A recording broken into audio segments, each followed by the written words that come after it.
Hello, friends. This is my first message after me being appointed as the Congress President in Tripura.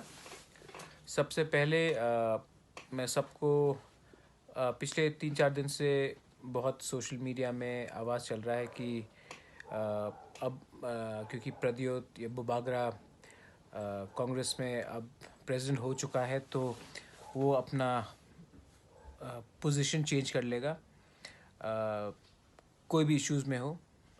जो जैसे पहले बोलता था वो अब नहीं बोलेगा। मैं आपको सबसे पहले 2-3 चीज़ मैं आपको क्लियर कराना चाह रहा हूँ, क्योंकि ये एक आवाज़ है सोशल मीडिया में और मुझे लगता है कि मुझे ये क्लियर करना चाहिए। सबसे पहले एक बात है, पोस्ट मेरे लिए इतना इम्पोर्टेंट नहीं है जितना अपना समाज और अपना जो सच्चाई है वो उसके बारे बोलने के लिए। पोस्ट या पद आपको 3 साल के लिए, 4 साल के लिए, 2 साल के लिए, जब भी रहे, टेम्परेरी है ये पोस्ट। लेकिन आपका आपका इज्जत, आपका सम्मान और सच और आपके लोग, वो आपके संग ज़िंदगी भर तक रहेंगे अगर आप सच के साथ रहेंगे और जो आपने शुरू में कहा था वो बाद में पद लेने के बाद आप नहीं भूलेंगे।